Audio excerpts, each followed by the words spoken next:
नमस्कार। चलिए समझते हैं भारतीय संविधान में वर्णित जो अनुसूचियाँ हैं जो संविधान में अनुसूचियों का क्या महत्व है? इतने आर्टिकल, अनुच्छेद इतने होने के बाद भी अनुसूचियों का क्या महत्व रहा होगा, जो अनुसूचियों को जोड़ा गया? देखिए, मूल संविधान में मूल संविधान जब बना था 1950 में जब लागू हुआ बनने के बाद, तब उसमें 8 अनुसूचियाँ थीं। 1951 में 9वीं अनुसूची जोड़ी गई, इसके बाद 10वीं, 11वीं, 12वीं इस तरह से 4 अनुसूचियों को जोड़ा गया। वर्तमान संविधान में 12 अनुसूचियाँ हैं और अनुसूचियाँ इसलिए जोड़ी गईं इस मकसद से कि अ, संविधान के मूल ढांचे में कोई परिवर्तन ना हो या किसी भी प्रकार का छेड़खानी ना की जाए, इसलिए इन अनुसूचियों के माध्यम से कुछ संशोधन हो सकें समय रहते हुए, इसलिए संविधान में इन अनुसूचियों का वर्णन है या उल्लेख किया गया है। तो पहली अनुसूची में क्या है? संघ व राज्य क्षेत्र। संघ कहें तो संघ होता है केंद्र। केंद्र का क्या कितना क्षेत्र होगा और राज्य का कितना क्षेत्र होगा, इसे हम लोग बाद में एक-एक करके विस्तार से समझेंगे। सबसे पहले एक बार आप इसे देख लीजिए कि पहली, दूसरी और इस तरह से 12वीं अनुसूची में किन-किन की चर्चा है। दूसरी में है पदाधिकारियों, जितने भी सरकारी पद पर रहते हुए जो पदाधिकारी हैं, उनका वेतन क्या होगा, किस प्रकार की सुविधाएँ दी जाएँगी। तीसरे में कहा गया है कि शपथ, जितने भी पदाधिकारी हैं, उनकी शपथ की चर्चा है। लेकिन राष्ट्रपति और उपराष्ट्रपति की चर्चा आर्टिकल अनुसूची 3 में नहीं है। इस बात को ध्यान रखना है।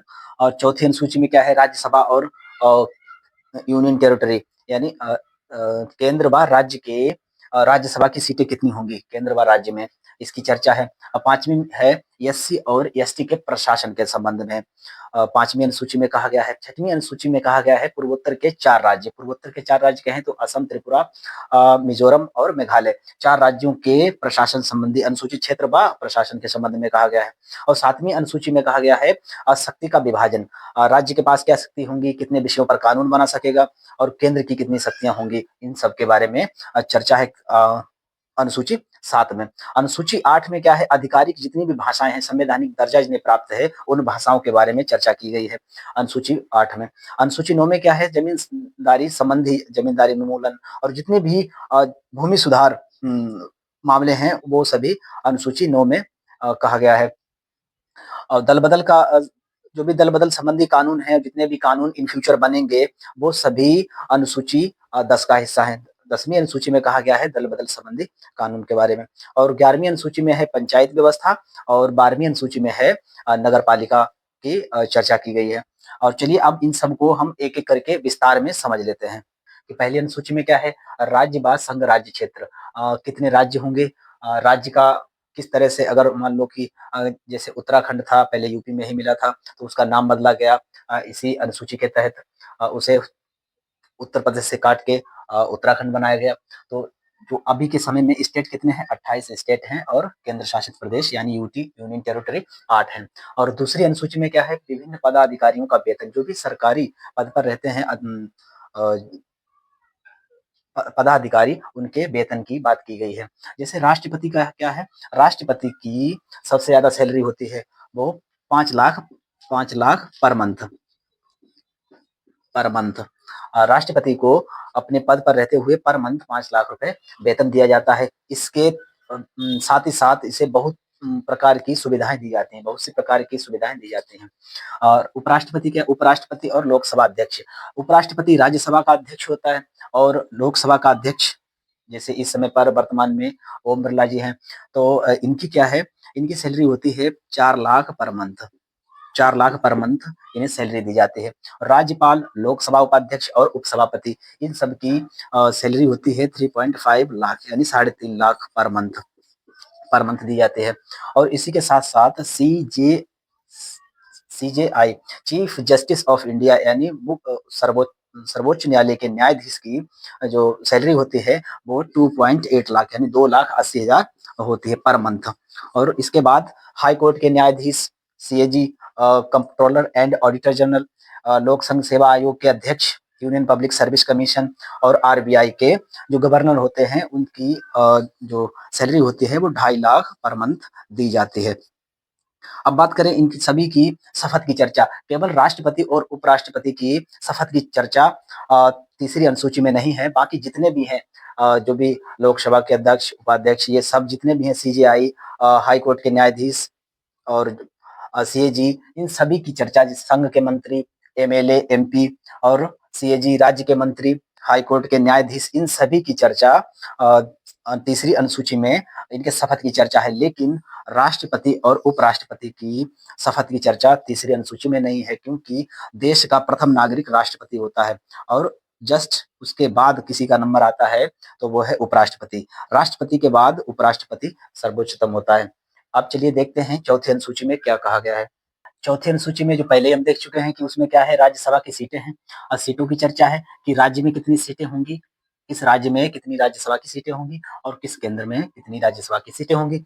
और पांचवी अनुसूची में क्या है, अनुसूचित जाति जनजाति के प्रशासन के संबंध में कि जो अनुसूचित जाति से संबंधित लोग हैं उन्हें नौकरी में किस प्रकार रिजर्वेशन होगा, आरक्षण होगा, किस प्रकार से उनका प्रमोशन होगा, इन सब की चर्चा की गई है पांचवी अनुसूची में। छठी अनुसूची में पूर्वोत्तर के 4 राज्य असम, त्रिपुरा, मेघालय, मिजोरम।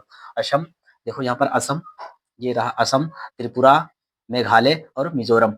इन सब 4 राज्यों में असम, त्रिपुरा, मेघालय, मिजोरम, असम, त्रिपुरा, मेघालय, मिजोरम, ये सभी अनुसूचित क्षेत्र हैं। इनके और संबंध में और प्रशासन के संबंध में कहा गया है। सातवीं अनुसूची में क्या है, शक्ति का विभाजन।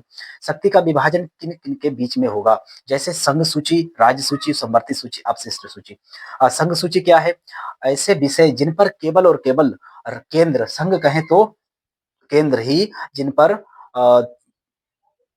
कानून बना सकता है, ऐसी सूची को बोलते हैं संघ सूची। और ऐसी सूची जिस पर केवल और केवल राज्य के विधानमंडल से कानून बनाया जा सके और वहां से पारित किया जा सके, ऐसे सूची को बोलते हैं राज्य सूची। समवर्ती सूची ऐसी सूची है जिसमें संघ व राज्य दोनों मिलकर कानून बना सकते हैं। जैसे अब क्या है, अपशिष्ट सूची। यह सूची इसलिए जोड़ी गई थी कि इन फ्यूचर जिस पर भी, जैसे संविधान लिखा गया था 1950 में बनकर कंप्लीट हो गया, 46 से ही लिखना शुरू कर दिया था। तो क्या हुआ कि उस समय जो उन संविधान निर्माताओं ने सोचा कि आने वाले समय में पता नहीं कितनी प्रकार के ऐसे विषय आएंगे जिस पर अभी सोचा नहीं जा सकता है। जैसे अभी के समय में साइबर क्राइम हो गया और व्हाट्सएप और सोशल मीडिया से रिलेटेड जुड़े हुए जितने भी कानून हैं वो समवर्ती सूची में जोड़े गए हैं। उस समय पर ये खाली पेज या खाली कुछ हिस्सा छोड़ दिया गया था संविधान का।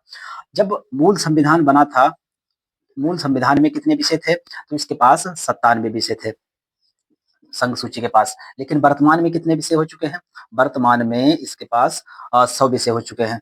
और राज्य के पास 66 विषय थे मूल संविधान में, लेकिन उसको 5 कानूनों को, इस विषयों को निकाल कर संघ जो है अपने में शामिल करना चाहता था। लेकिन राज्य ने कुछ ज्यादा ही विरोध किए जाने पर क्या किया, उन 5 विषय को समवर्ती सूची में ला दिया गया। तो ये अभी के समय में कितने हैं, 61 विषय हैं, राज्य के पास 61 विषय हैं। और जो उस समय पर 47 समवर्ती सूची के में विषय थे, वो आज के समय पर 52 विषय हो चुके हैं। वो कौन से 5 विषय थे, वो थे शिक्षा, परिवार नियोजन जिसे जनसंख्या नियंत्रण बोला जाता है, माप-तोल, वन्य एवं वन्य अभयारण्य और न्याय प्रशासन।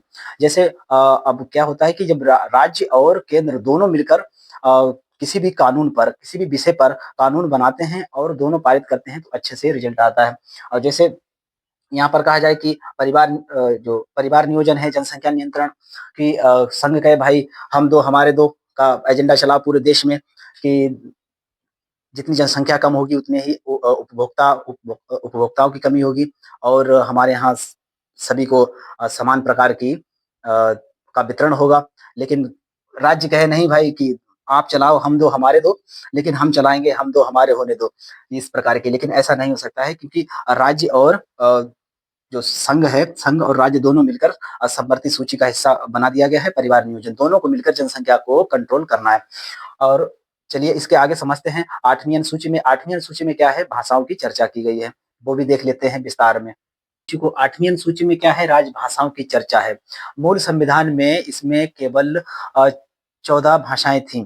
आज के अभी जो वर्तमान संविधान है उसमें 22 भाषाएं हो चुकी हैं और 14 भाषाएं थी, उनमें से 21वां संविधान संशोधन करके 1967 में सिंधी भाषा को जोड़ा गया और 71वां संविधान संशोधन करके 1992 में 3 भाषाएं जोड़ी गई, नेपाली और कोंकणी और मणिपुरी भाषा को जोड़ा गया और 92वां संविधान संशोधन में 4 नई भाषाओं को जोड़ा गया 2003 में, बोडो, डोगरी, मैथिली और संथाली भाषा को।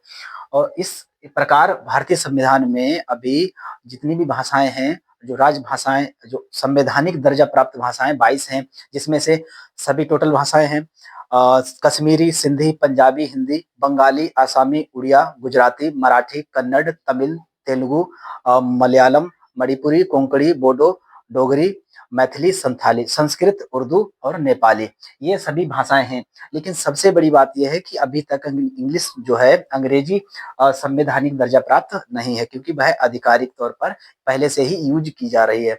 और बड़ी विडंबना यह है कि बिहार जैसे राज्य में जो काफी लोग भोजपुरी बोलते हैं, वो भोजपुरी और राजस्थानी भाषा को सम्मिलित नहीं किया गया है अभी तक। 9वीं अनुसूची में क्या है?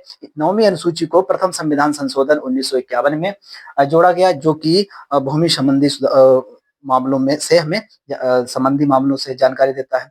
10वीं अनुसूची को 52वां संविधान संशोधन 1985 को जोड़ा गया, जो कि क्या है? दल बदल संबंधी कानून है। और 2003 में इसे एक कानून और जोड़ा गया इसी में कि इसे दल बदल विरोधी कानून कहा गया है 2003 में। 11वीं अनुसूची है, उसमें 73वां संविधान संशोधन करके 1992 में जोड़ा गया, जो कि क्या है? ग्राम पंचायत के बारे में बताता है, यानी पंचायत व्यवस्था के बारे में बताता है।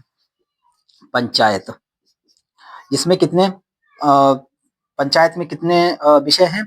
29 विषय कहे गए हैं इसमें। जो 12वीं अनुसूची है, उसे 74वां संविधान संशोधन 1993 में जोड़ा गया है, जो कि नगर पालिका की इसमें चर्चा है।